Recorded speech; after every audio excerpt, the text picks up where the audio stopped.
today is Nomsa here at Ngosi Talk Shows. Find your own voice, lead from within. So I'm on my own today. It's Thursday. Abdul is busy. Mohammed is left. Abdul is busy, and Kero Ann is still in hospital, and the rest of the coaches, some of them are having a break. So you've got me today. So today's topic is how to understand the 8 unpleasant feelings. And these feelings can be really, really painful if you focus on them. Feeling of sadness, feeling of anger, feeling of fear, shame, guilty, jealousy, and frustration. These 8 pleasant feelings can be a complex of confusing, but fear not. We are here to help you crack the code. So let's dive into the topic, guys, and please keep praying for Carol Ann. She's recovering very slowly, and I just pray that she goes home to her family, spend time with her family. Being in a hospital, it doesn't help. And so emotionally inside, 101 will take you, NOMSA 101 will take you on a deep dive into the hidden language of emotions. So it's time to amplify these often misunderstood feelings. These feelings of can be really, really misunderstood. When you're feeling anger, when you're feeling sadness, all these 80 feelings, they are emotions that are naturally part of being human. It is okay to fear, but as long as you don't stay in that big fear, because if you stay in it, it can bring unpleasant feelings.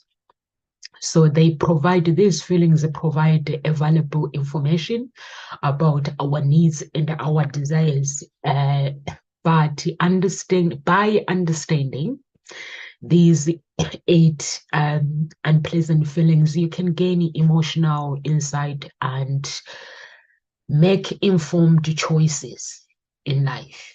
It's very, very important. So when you make these choices in life, and moreover, they play a valuable emotional well-being. And so let's just talk about these feelings, how they can affect you. So when it comes to anger, all these 80 feelings, they are part of emotional intelligence. So once you learn how to master them, that is intelligence of a woman, of a human being that is born. If you learn how to nurture anger, that is intelligent born. If you learn how to navigate sadness, that is intelligence born. If you learn how to unpack shame, that's another one, intelligence born. If you learn how to deal with helplessness, if you learn how to confront guilty, because guilty can actually cause stagnation in our lives. If you learn how to understand the rejection, when people reject us in life, does it mean really we are not worthy? Or does it mean, what does it mean? So I'm going to leave you with you to actually explain what does it mean when somebody rejects you in your own words. For me, when someone rejects me, it means, one, they have childhood attachment that they need to deal with, or adult attachment that they need to deal with. It's not my story. It means they have some things that they need to deal with, because as human beings, we are not meant to reject people. God loves us all. God loves everybody. So we can learn to get along with people, to accept people, but when it comes to rejection, it doesn't mean that that person that is rejecting you, they are better than you. What people intend to do is when they're being rejected, they will dwell on that rejection. Why would this person reject me? Yes, they can. They have a right to do whatever they want because they are writing their own story. And if they have not figured out their own story, don't expect them to accept you in their lives because they themselves have not figured themselves out. So they need to figure out their story, and then they'll be able to accept you. Or simple, they reject you because they don't want to be around you. I've had people telling me that they are better than me, but it's okay if somebody feels that way. I've had people rejecting me for their own reasons, but it doesn't bother me. At the time, it did bother me, but as I grew and grew and grew with God, and I started realizing that actually God is a loving God. Um, and when you open the floodgate of unconditional love, it means you are no longer rejecting somebody, you're not rejecting somebody, but it's not like there are some friends like myself that I had to leave behind when I go into personal development. I left them behind because I didn't reject them, but I feel that at that moment I needed to grow. But if they were to grow and then come and follow me, I accept them in my life. I didn't want to live in stagnance. I didn't want to live in that life where that I lived before in my past. I didn't want to live in my past. I had to rewrite my story. And when you rewrite your story, it means you have to leave some people behind. So that, and somebody can translate that as a rejection if they don't know what is going on in my life. And also the other one feelings is managing embarrassment. How do we manage embarrassment? There's strategies for emotional resilience, building empathy and compassion. And so all those things, they come. So we live in this world, guys. This world is driven, constantly changing, and it's a cornerstone of success and fulfillment. So if we want to live in this world of cornerstone of success, we need to understand how to master emotional intelligence. All these 8 unpleasant feelings, once we master them, that means we can understand the emotional intelligence. It means we can actually we can be able to deal with the challenges that comes into our lives. We're able to actually transform our lives, our journey towards a greater self-awareness and emotional mastery if you do learn that. So it's very, very important to actually understand the emotionally intelligent. What does it mean? When somebody is talking about emotionally intelligence, we have to make a decision. The decisions that we make in life, the choices that we make in life, they define who we are moving forward when it comes to life. So it's very, very important. I'm just gonna check, guys, something. So it is very, very important to actually learn to master your intelligence. And it's also important to learn how to deal with all these 8 categories that are unpleasant situation, because these unpleasant feelings, they can leave somebody broken if you don't know how to deal with them. I don't know about you guys, but all I know is like myself before, and I've never had some anger problems in my life. I'm always that child that accept people for who they are. or accept life for what it brings, because I know that I don't have control over some situation in life.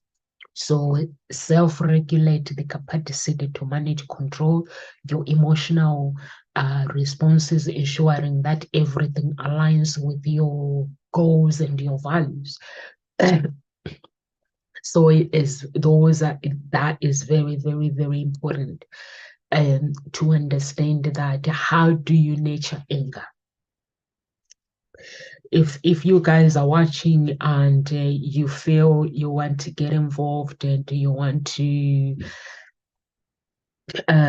get involved and just write, feel free to write. How do we navigate anger? Let's start with sadness. How do we navigate step by step on dealing with sadness? Sadness is an universal emotion that touches every person's life at some point. I have had sadness in my life, going through challenges in life, losing my loved ones, disappointment, going through disappointment. You learn to navigate through life, or sometimes life just brings sadness sometimes. So I've had to go through that. In order to understand the sadness, we have to understand we have to understand the emotional and physical impact that sadness can play in our lives. It can have a really, really profound impact on both the emotions and physically and our physical well-being. It can lead to feeling of despair, hopelessness, or melancholy. Physically, it can manifest in a fatigue or change in a it can change your appetite, or also it can change your sleep pattern, or it can cause disturbance to your human being's focus. It can disturb your focus. So expressing sadness, communicating with it, is very, very essential through healing process if you want to heal. But however, it's crucial to express it in a healthy way, such as getting help to a professional, talking to a trusted friend, or you can do journaling. We mentioned seeking support. So how do we manage sadness? When we are sad, how do you manage it? Guys, if you're watching this video later on, let me know how you manage sadness. Is very, very important to allow yourself to feel. When you allow yourself to feel that sadness, it means you are actually acknowledging and accepting the feelings of sadness. And you are letting these feelings that it's okay for me to feel this way. It's okay for me to mourn the loss, whatever that sadness might be. You are letting it know that I'm not going to ignore this, but I'm going to acknowledge it. Identify also the triggers. What are the triggers that are causing your sadness? It is very specific. Is it a very, very specific event that is causing them? Or is it a past trauma? Or is it something like a recurring pattern in your life? What do you think? What do you think? So it's very, very important to actually understand what are the triggers. Reach out for support. Have self-compassion for yourself. Engage in self-care. It's very, very important. Get enough sleep. Engage activities that bring you joy and relax. And sometimes it's good to have some me time. Switch off the social media, mobile phones, and everything, and just have that me time. And also create a supporting environment. Surround yourself with people in your environment that nurture your emotional well-being. Set realistic goals. When you are sad, it can be really helpful to set small goals that are achievable to regain a sense of control in life. So it's very, very, very important. You can manage sadness if you actually allow yourself to do that. You can provide these tools. I've provided the tools, what you can do, the step by step that you can do, and manage that sadness in your life is very, very important. And how do we unpack shame? I'm feeling ashamed. You know, when I was going through divorce, I was like going through like a separation, and I was feeling ashamed because I don't know why I felt that I was feeling ashamed that now I have to tell my family that my relationship no longer exists. I felt that way, but later on, when I actually started doing my personal development, I realized that it is my journey, it is my life. I shouldn't feel ashamed with my story. And I shouldn't worry about what people think, because I think I was worried about what people think instead of dealing with my problems. And the problems, when we go through problems in life, we shouldn't be ashamed of them. We should actually embrace them and learn from that, learn the skills and take the skills and move on. But for me, I was holding on to shame, like I was worried what people would think. So you can actually, when you go through you feeling shame, you have to understand that shame is meant to be a feeling, a sense of humiliation and embarrassment. It's a mistake or societal judgment. We get judged in our society. So you have to find out what are the cause of that, the emotional and physical impact. Shame can significant impact your emotional and physical well-being. So it's the desire to hide or withdraw from others physically. Shame may manifest as intentioned, like racing hard or even physical comfort. So it is very, very important to unpack it, because when you feel that you are ashamed, so you have to identify a specific event that led to that.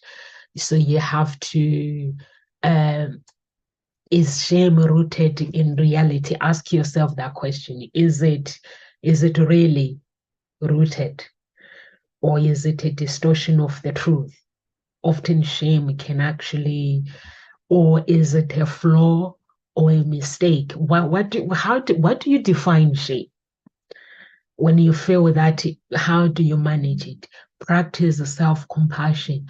Self-compassion is very, very, very important.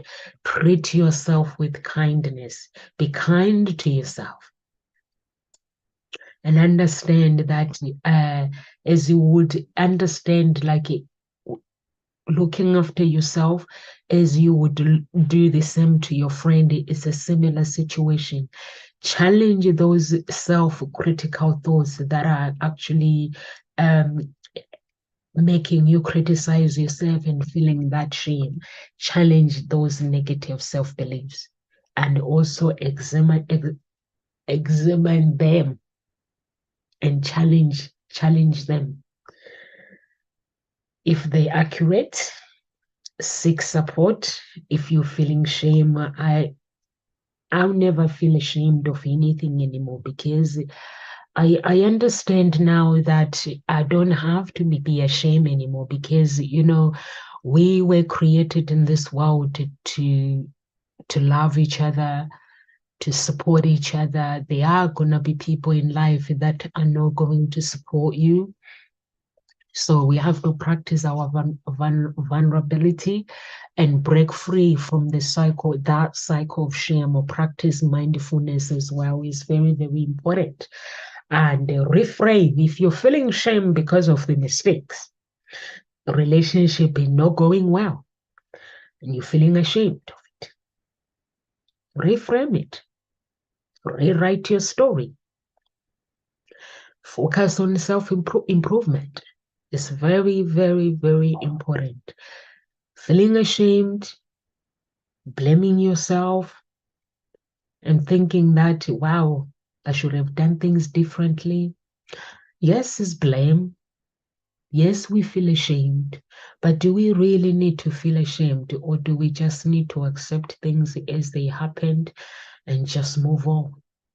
Find that healing process and move on instead of um, being actually, and instead of being unpacked with this shame. Those are negative beliefs. It's a world that is full of negative. To be honest with you,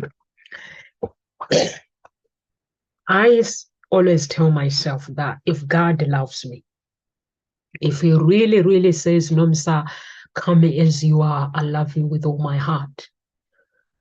Bring your burden with you. If you have friends that when you think about them, you feel that you have to put on the personality, or you have to pretend to be something that you are not, whatever that relationship might be, whether it's a friend or a girlfriend or a boyfriend or a wife or a husband, where you feel that you have to be, you have to feel good, you have to feel, you have to show the feelings that are not you. Do you think that person is it best to be around that person? If that's how you feel that I have to put this, if I'm feeling ashamed, like if I go through divorce, or if things don't work out, my business, if my business don't work out, or that promotion that I have, if you feel ashamed, do you actually think that those people that are around you, that you feel ashamed, do you think you should be around them? Because I can tell you that if you have a family members that love you and support you, you shouldn't have to feel ashamed or feel guilty when you're around them. You shouldn't have to feel ashamed or feel guilty when you are with the woman and the man that you love. So you don't have to feel ashamed as a person. So if you are somebody who's got friends, you're surrounded by friends, um, who you believe that um, they are your friends, but when you're with them, you don't feel ashamed. You feel ashamed. Then that means you have to change that relationship, because I have to I have to go to my friends as I am. I don't have to put on some personality or pretend as I am something that I'm not. So I don't have to do that. Unapologetic. For me, the friends that I have in my life, I have them by choice. I hang out with them because I want to hang out with them. So therefore, I don't have to pretend to be something that I'm not. Or family members that are in my family, I don't have to be ashamed of anything. The Bible says, God says, come as you are with your burden. Whatever you go through when you're meeting God, you don't have to put makeup.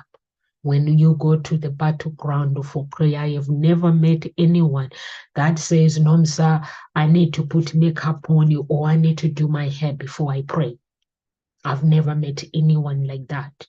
So if you have to put on some personality for people to actually like you or not to feel ashamed, then that relationship is not good, because you have to hang out with people that have compassion in you. You have to hang out with the people that help you to build a healthy relationship. And you have to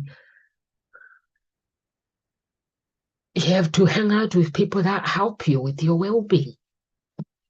So it's very, very important. Now let's go to helplessness. I feel helpless in my life. Helpless can leave you powerless, overwhelmed. It can leave you not being able to cope with challenges in life. But it's very, very important to have a strategies, to create effective strategies that can help you to cope with your and challenge your emotions. So how do we do that? First, we have to understand what helpless is. And once you understand that, you can rise from external circumstances and eternal beliefs about lack of ability to change things. So what is stopping you changing things and physically? And we have to understand how it can impact the physically, it can impact your physical well-being. It can have really, really, even with your emotions, it can really lead to leave you feeling frustration, anxious, and sadness. Physically, it may manifest the intentions of fatigue and even physical symptoms like headache, or sometimes you can feel that like your body, you feel like I feel like helpless. I feel like overwhelmed, like you feel like your head is going to blow up. So how do we do that? We have to identify the source, determine the specific situation or beliefs that is causing that feeling of helplessness. What is causing it? What are the roots? Is there any circumstances or a relationship or pattern thoughts that are causing it? So we have to identify that and distinguish between what you cannot control.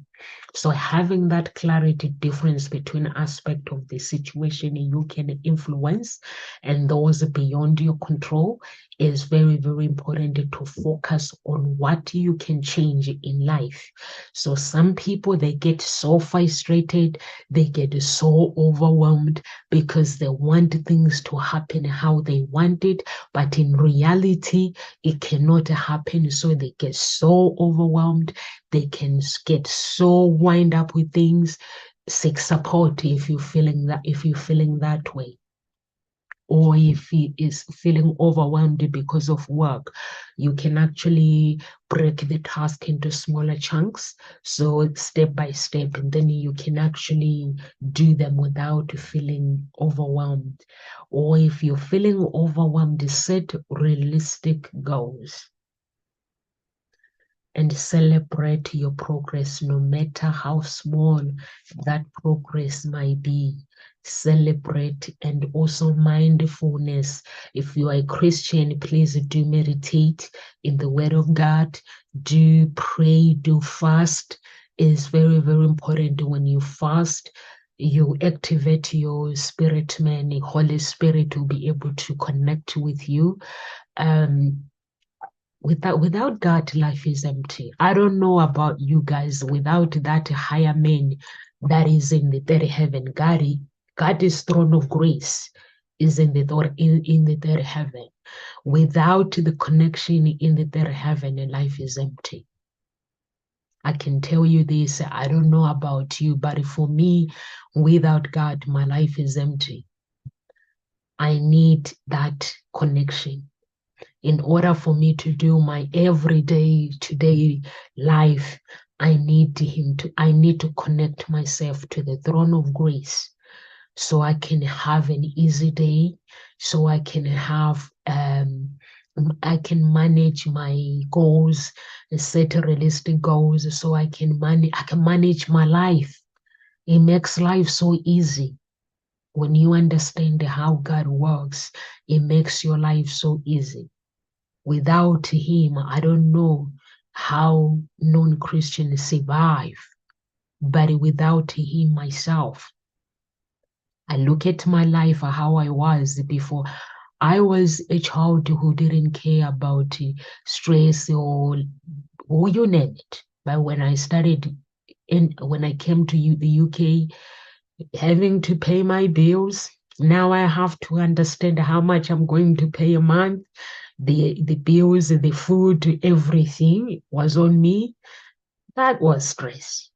And I find myself so frustrated. And I needed him. It makes, when you connect your life to the throne of grace in the third heaven, Lucifer is the second heaven, by the way, guys. Second heaven is where the evil, you name it, occult. When these people saying, I've joined occult, they've done this, they've done that, it all happens in the second heaven. So it's very, very important to take good care of yourself. And once I connect myself to God, it's a high power. He's higher and bigger than anything else.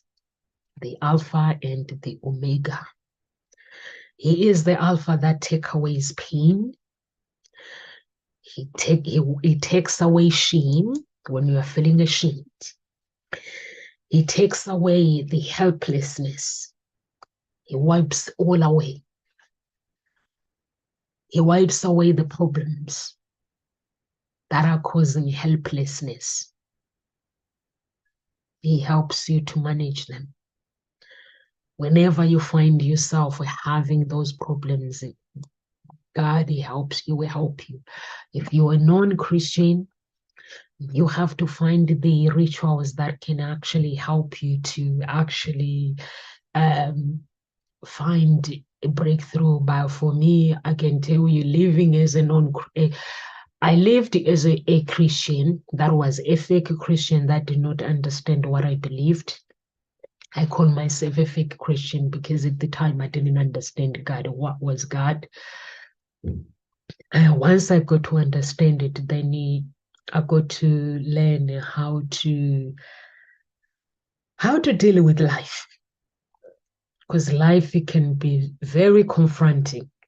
I don't know about you. Life, it can be really so confronting.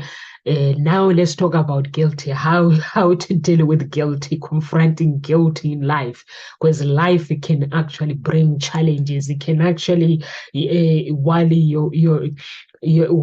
want to move forward with life, it can just present you with this guilt. It can present you with the shame. It can present you with anything, and you find yourself confronted with the things that you don't understand. I've been there. Now let's talk about this thing, guilty.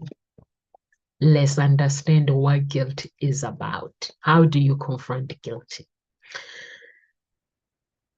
Guilty is a burden. It's the emotion that can significantly impact your well-being. Is the source. What is the source of guilty? So you have to ask yourself, why am I feeling guilty? What is the source? Sometimes bear in mind can make things up. So, and then you have to have strategy that you can use to confront and manage that challenge your emotion, manage and challenge your emotions. So understanding guilty is very, very important in how we respond to the beliefs we have.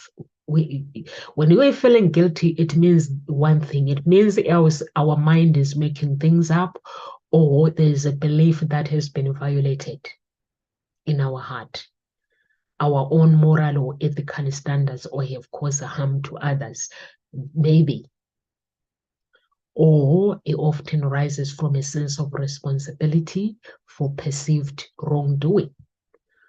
So sometimes we may feel guilty because maybe we feel like we've not fulfilled whatever we have fulfilled, or sometimes it's or sometimes it could be different things. So you have to be, every person is different. Identify the source, assess the validate of guilty, whether your guilt is genuine, or is it a made up guilty, or is because of wrongdoing, something driven by self-criticism or perfectionism. So where does this guilty comes from? Perfectionist. Being a perfectionist sometimes is a very sad thing. I'm not a perfect person. And I always tell myself that I don't really want to be perfect. So it's important to take responsibility, make amends if you feel that you have genuinely wronged someone or violated the values. Take responsibilities of your action and possible make amend, apologize, and seek to rectify the situation. Learn from your mistakes if you're feeling guilty. Practice self-compassion is very, very important. Let go of unwanted guilty and set healthy boundaries in your life. When you set healthy boundaries in your life, you prevent future situations that may lead you to guilty. Learn to say no when it's necessary in life. That's how you confront guilty, because guilty can be very challenging, but it is essential. It's a step forward to personal growth and the emotional well-being. So by identifying the source, where is this guilt comes from, it will help you to actually practice the self-compassion, where you can manage your emotions and also you can continue providing yourself with intelligence and your well-being. Valuable insight of intelligence and well-being, and you have practical tools to enhance those emotional intelligence and well-being. So it is very, very important to understand, to confront the guilty. How do we overcome disappointment? You know, all these things, they overcoming disappointment, very, very challenging. It can affect your inner world. It can affect your outer world. When you feel disappointed.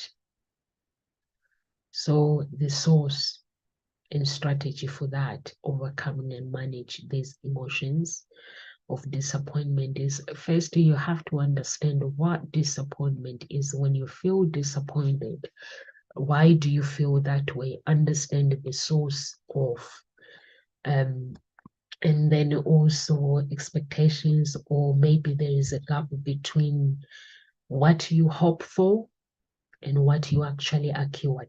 It can manifest in a various aspect of life, including relationship, maybe goals, personal aspiration.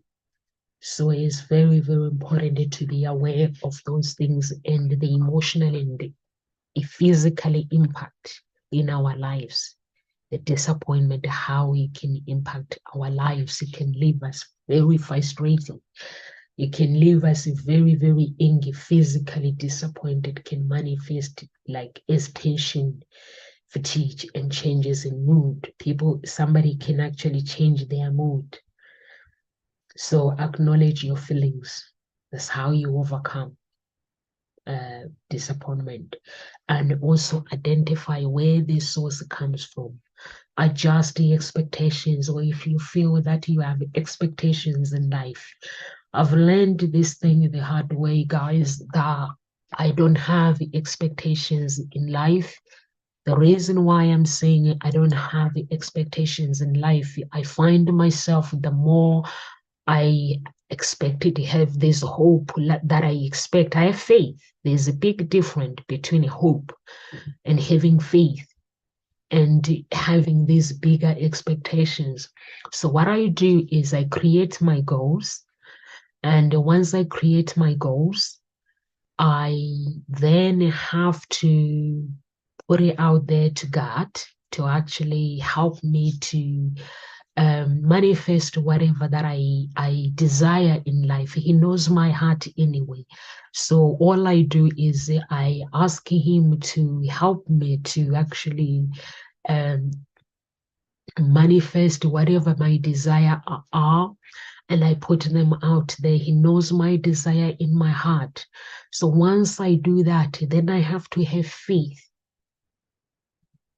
I don't expect him to do anything. But there's one thing that I have faith for, that whatever I ask, God is going to deliver. He might not deliver it today, He might not deliver it tomorrow, but eventually it's going to come to pass. I don't give up. I don't give up hope. Because if I give up, if I'm single, looking to find my Romeo, my next door neighbor's son is called Romeo, so I am Juliet. So if I'm looking to find my Romeo, or if there is a Juliet out there is looking to find her Romeo, why should you give up looking for love? I don't give up. Whatever the breakthrough that you go through in life, do not give up because of disappointment. People will come in your life, they'll disappoint you. That's fine. Doesn't mean that life mustn't go on. Many will come in your life, they will let you down, they'll disappoint you. It's okay. It doesn't mean that you have to give up love. Women will enter your life and they'll disappoint you. It is okay. It does not mean that you have to give up on love and say, you know what? I don't want to look for love. I don't want to look for this. I don't want to do this. Life is full of joy. Put yourself out there for that joy, regardless of the disappointment, regardless of whatever pain you go through in life. You still have to put yourself out there for that joy that God promised for you to be part of it. Because when we think about disappointment will always be part of our lives, will always be presented to us regardless of what. But having gratitude in life, in any aspects of your life, what are the things that you are grateful for? It can help you to counter the feelings of disappointment. Learn from experience. Seek support. Engage in self-care. Regardless of what disappointment, whether it's work, when you find yourself through this disappointment, you feel like, I'm disappointed. I feel disappointed. I feel this person has let me down. People will let you down anywhere. So you might as well have faith in a man that will never disappoint you. God will never disappoint you. If you all wanted to get married and the marriage has not come, He's always there to deliver His promise, as long as you are willing to keep searching and you're willing to keep having faith and you are willing to keep going until you get there, until God gives you the man or the woman that you want.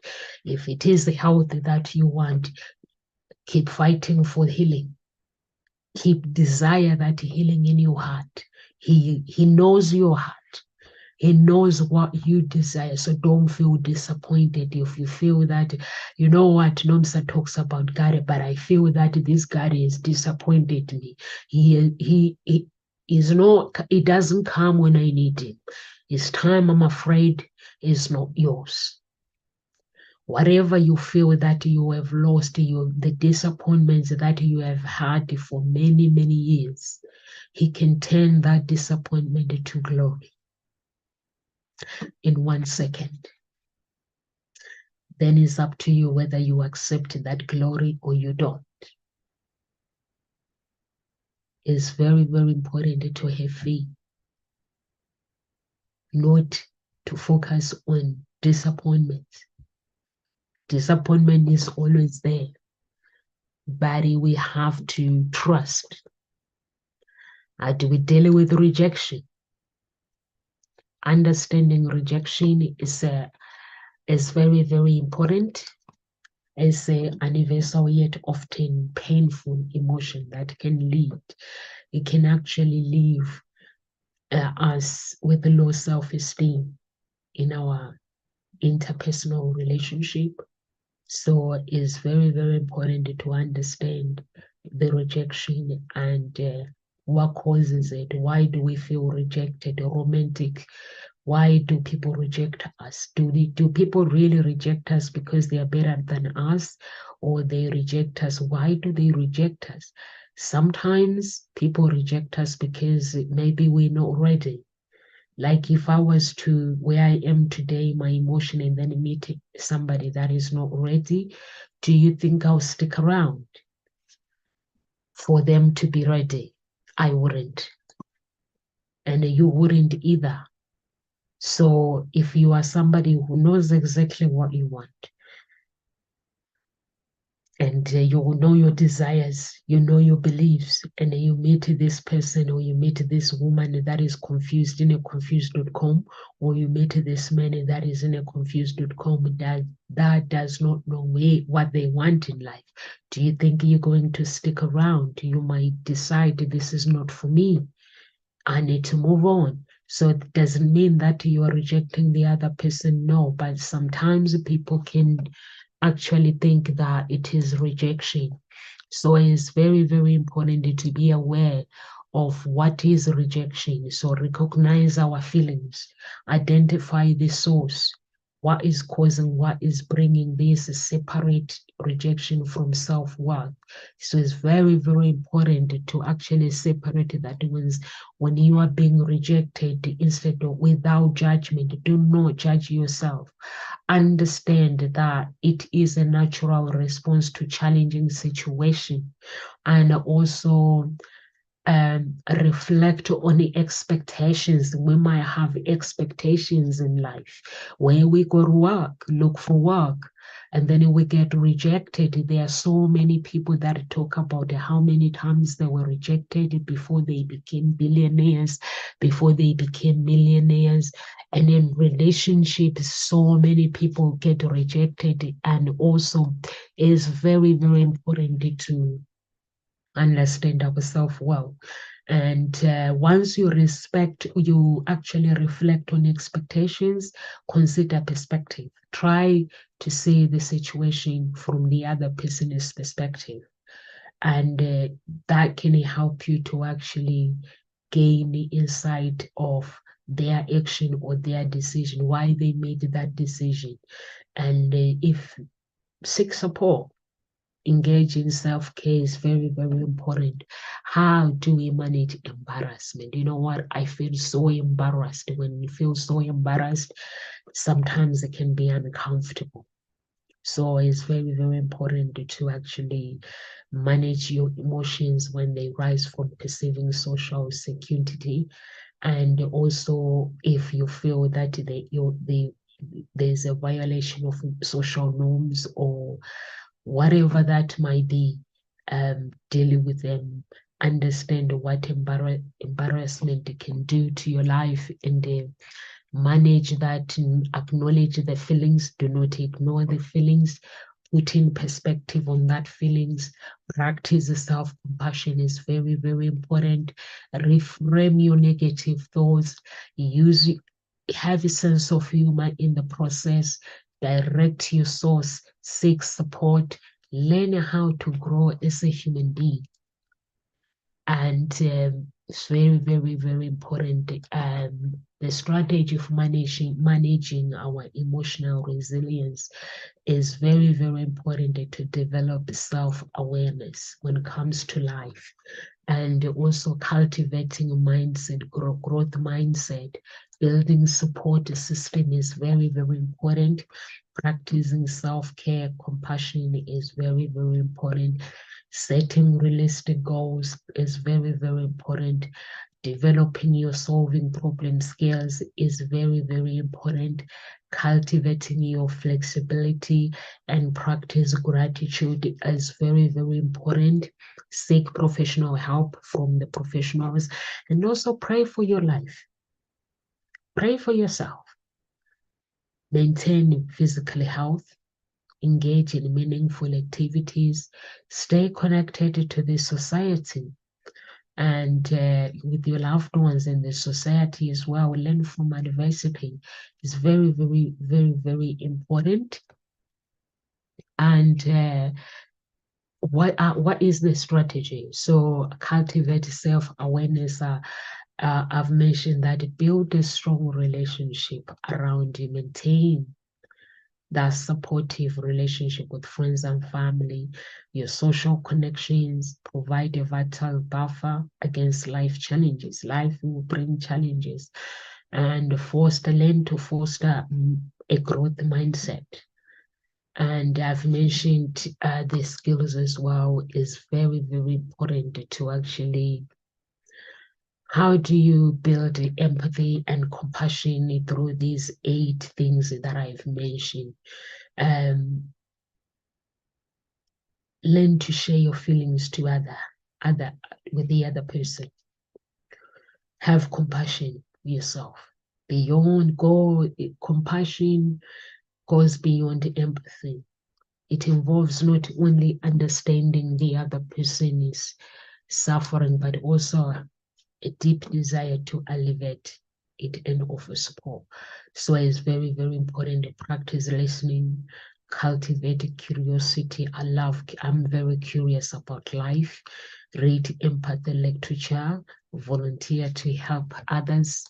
Don't laugh at them, reflect your own self-reflection, expand your culture awareness, pray, have a prayer life, empathetic communication, practice forgiveness. And forgiveness is very, very important. Offer kindness to yourself, empathy journaling, engage in empathy activities. All those things, they play a very, very important part in your life. Understanding emotional awareness is very, very important. I've mentioned practice mindfulness. I've mentioned journaling. I've mentioned checking in with yourself and checking in with God in the third heaven, making sure that everything is well.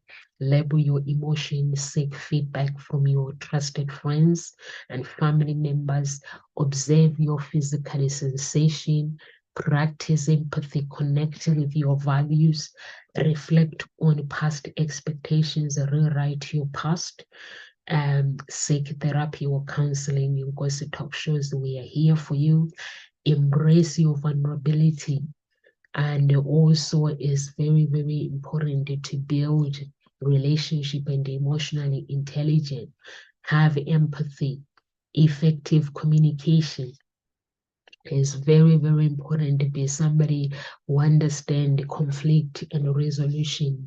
Self-regulation is very, very important. Empowerment, empower other people. And you don't need validation. So validation, if you are somebody who wants validation in life, so it can leave you without trust. So you need to build trust with yourself, with other people.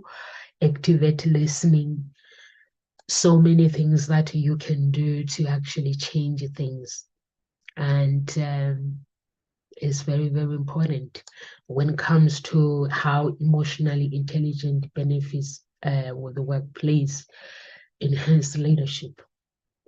We have to communicate properly. We have to have a teamwork, work as a team. You have to know how to deal with conflict resolution, adaptability, be able to be somebody who can adapt to any situation, and also develop leadership development, learn stress management. Those are the things that are important in children. Help your children to enhance self-awareness, help them to improve their social skills and not to be on the games all the time, help them to have like a social life, help them to understand how to resolve conflict. So conflict with our children, it starts at home. So if we learn our children how, we teach them how to resolve conflict, not to argue with them. There are some parents that really argue with, like, they will argue with the 7-year-old or a 3-year-old, because these kids, they like to talk back. So you find the parents, they get frustrated. For me, what I do is when a child gets frustrated, I let them calm down. When I let them calm down, and then I have to speak to them to actually try to understand why they're feeling the way they are feeling.